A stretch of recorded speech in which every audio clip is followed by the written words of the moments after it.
Hey yo, hey yo, what it do, peoples?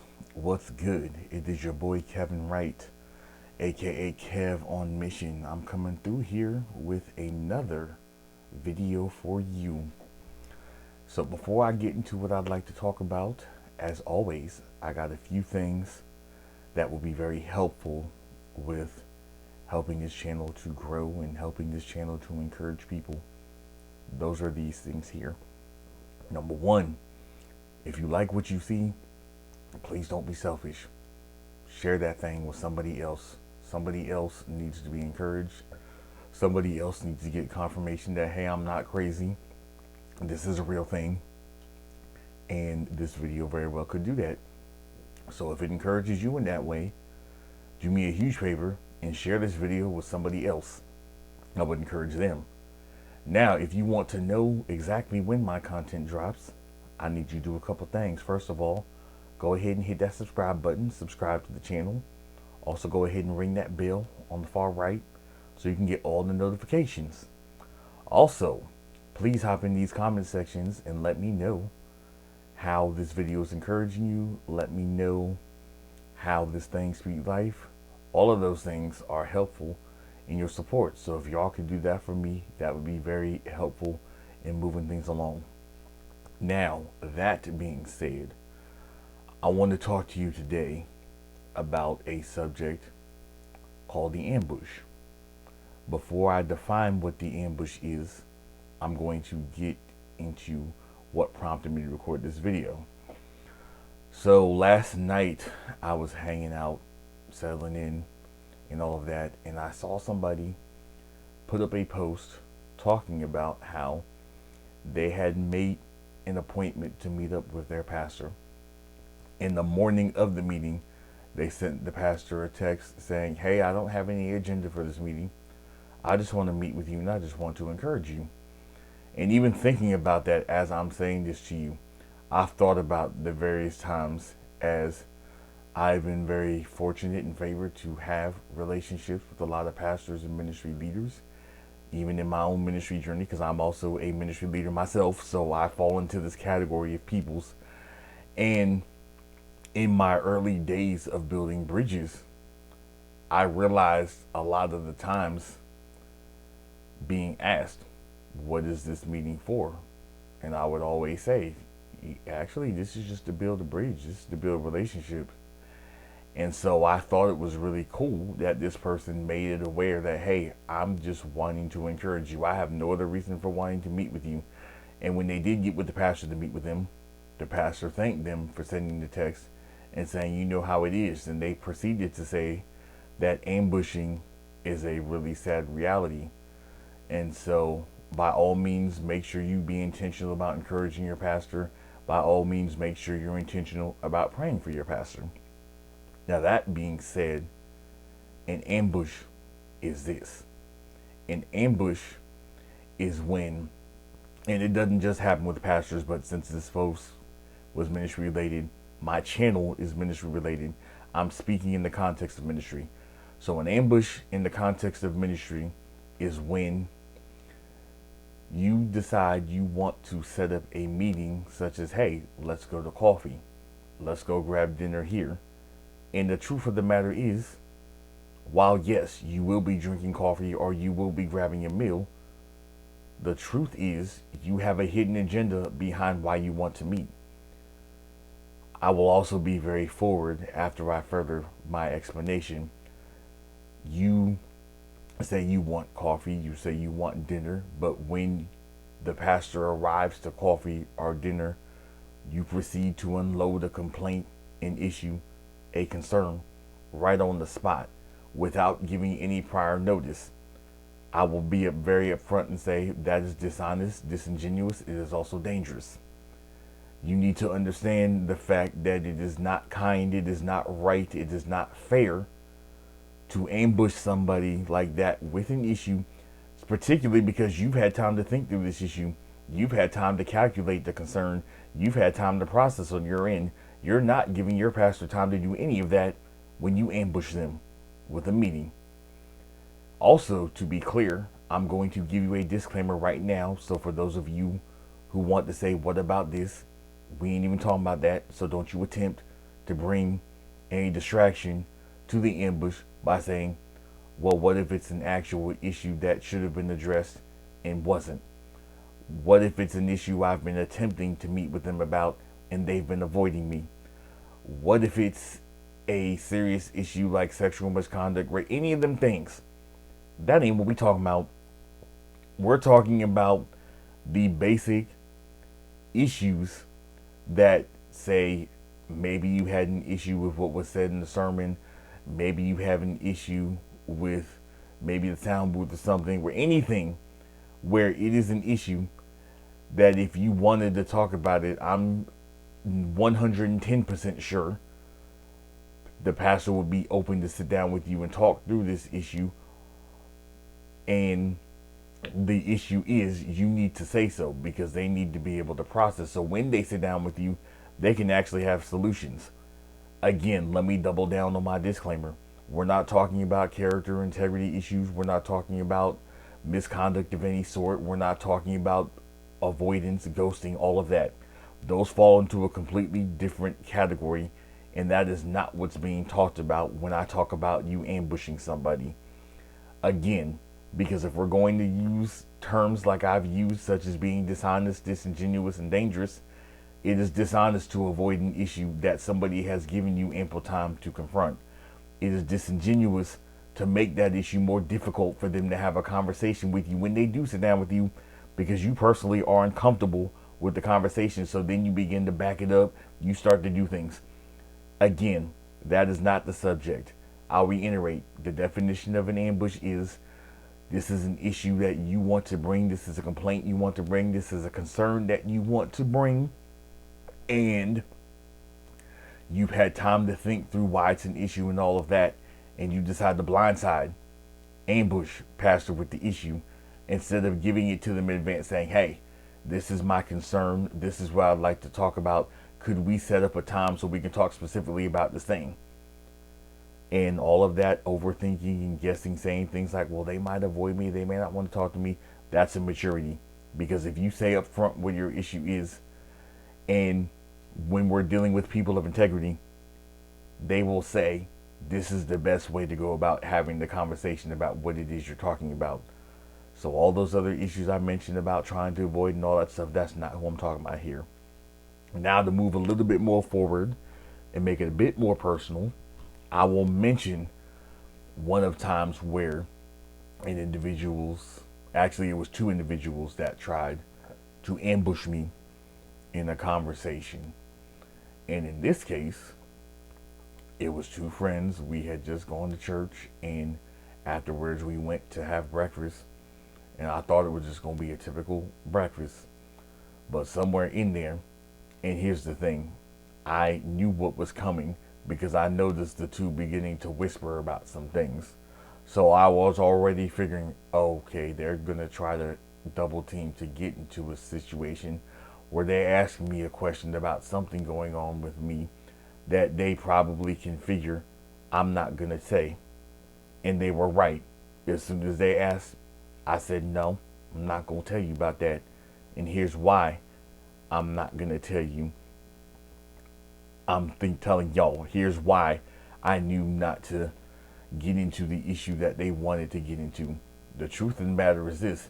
Neither one of these individuals had the nerve to talk to me one-on-one and ask me about said thing that they wanted to ask about. They wanted to wait until they got together, because also when they got together, they attempted to make up issues and situations surrounding what they wanted to ask to further add hype and to further add to the thing. Thirdly, the thing they wanted to ask about, I knew that these two individuals would handle it quite immaturely, poorly. At this point in time, both of these individuals were relationally unhealthy in several different types of ways. And I know this because one of their attempts to get me to divulge the information they wanted was to say, Kevin, I've told you this and I've told you that. I've sat here and I've cried in front of you about X, Y, and Z. Again, you've given me all the opportunity to see that this would not be a wise decision to tell you what it is you're asking for. Because the truth of the matter is, again, you're proceeding about this thing in a very unhealthy manner. And if you watch my last video where I talked about reasons I decline on personal information, these two individuals fit the bill of some of the areas as to why I would say no. If you want to know what I'm talking about, refer to my last video talking about navigating connection and why it's okay to say no. So that's that issue.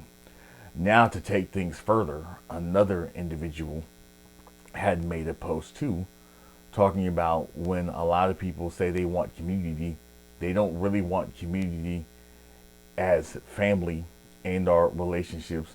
What they really want is a one-on-one with the pastor.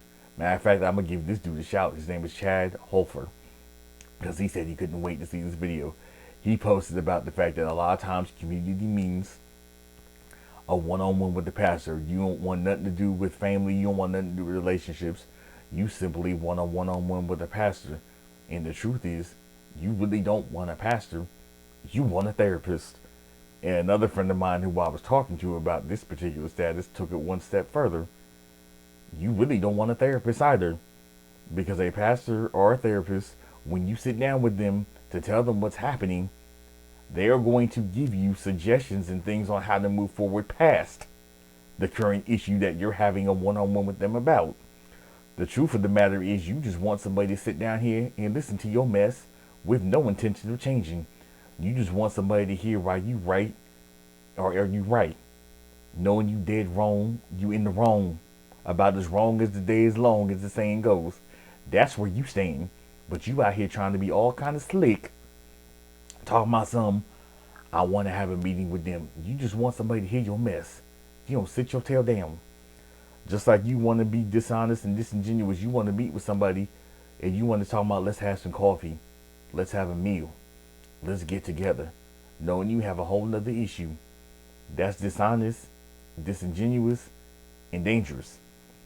Because people of character and integrity in the whole 9 yards will be willing to sit down and hear you. Also, to go further, if you attempt to justify by saying I've given them this thing and they avoided me, two wrongs don't make it right. They don't. So, plus that's another issue entirely. As I've said before, that's a separate issue. So, also, and I'll be clear because I remember when I sent the status I sent last night about the situation of ambushing. Also, it is understood that there are ministry leaders, because I have a friend who is a ministry leader of a rather large movement, and I remember sending it to somebody connected to that ministry leader, and they mentioned this, it's really hard to meet with this person just for the sake of encouraging and affirming, because this individual's time is limited. And I agree, it's true. This person's time is quite limited because they have quite a lot of things on their plate. It just is what it is, and having to navigate and grow with that.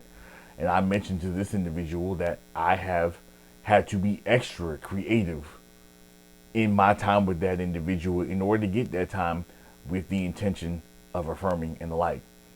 So what I would say to that, if any of you fall in that category where you're dealing with somebody who's really, really busy and they legit have a lot on their plates and you're finding it difficult to simply sit down with them to find ways just to encourage and affirm, because there are very real issues that are on the table. There are things that should be brought up. I would encourage you to do this. Get extra creative. Find the ways. Find ways you can serve that person. Find ways you can go out of your way to help them out, because the reason their time is so limited is because they legitimately have things on their plate. Find ways to help them with the things on their plate. Find ways to come alongside and serve. And that will open the door for the extra opportunities that are nothing more to encourage and affirm. So if you find yourself in the position, again, it's very real. The friend I'm talking about in ministry is very busy.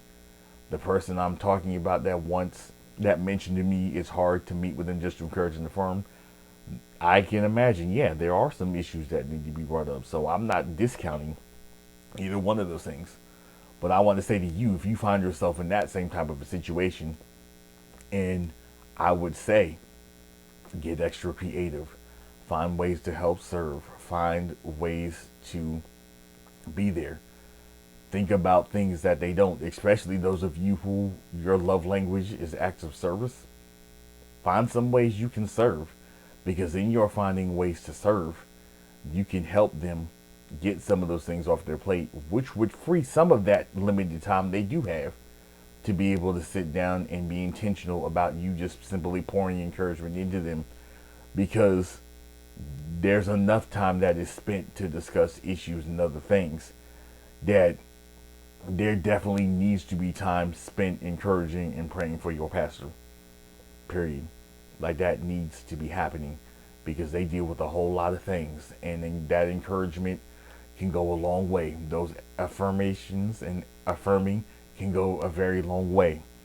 So please get creative, get intentional, find ways that are outside of the box and the paradigm of what you're used to in ministry, and do that thing for them. They will greatly appreciate it. And definitely spend copious amounts of time praying for them, because those prayers go a long way. And particularly, I want to say this too, because this is another thought that comes out of it. Those of you who are being mentored, those of you who are being trained to go further in ministry, understand that one day this is going to be you who folks desire to meet with. And really think about this. Would you want someone to ambush you? A lot of times, let's go back to the avoiding a meeting because it makes you uncomfortable. Yeah, like again, because that's a concern that was brought to me. Another friend of mine, his name is Donovan Charlot. We process a lot of things. He mentioned to me the fact that what if it's an issue where the pastor's avoiding a situation because they're just uncomfortable having it. I'll say it one more time. That does not qualify as an ambush, according to the definition I gave in the beginning, when you disguise a complaint, issue, or the like. Because the ambush I'm talking about, the way I've defined an ambush, means they had no heads up. So this is not something that they knew about and they wanted to avoid, and they wanted to make somebody uncomfortable. If you are someone who falls into that category, that makes you equally as dishonest and disingenuous and dangerous as the person that's pulling an ambush and not giving any heads up because there's no time to process. Here's something that needs to be understood, because some of you that may use that argument, you have a difficult time when your pastor or leader has to meet with you and talk to you about things that make you uncomfortable. So you make them equally as uncomfortable when they have to bring up things, because you know good and well they finna meet with you about an issue of character, integrity.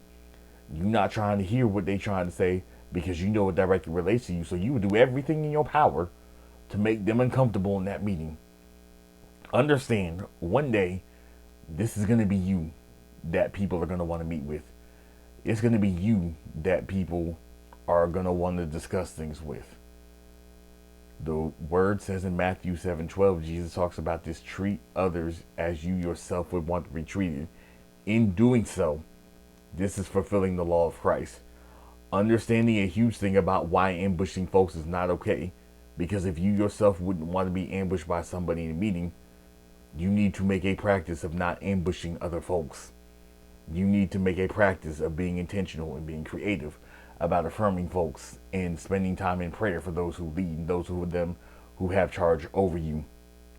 Hebrews chapter 13, I believe it begins with verse 3, talks about how we are to esteem those who are leading us in the Lord and imitate their faith. Now, think about that when it comes to ambushing. Is ambushing them an imitation of the faith that they've demonstrated for you? If the answer is no, we gonna need for you to repent. That means to change your mind, change your heart attitude, rethink how you go about doing these things. All right, now really quickly in my time left, I want to say again, like, subscribe, and share. Hop in these comments. Shoot me an email at kevonmission2.0@gmail.com. These are ways we can encourage. All right, I will talk to you guys next video. Peace.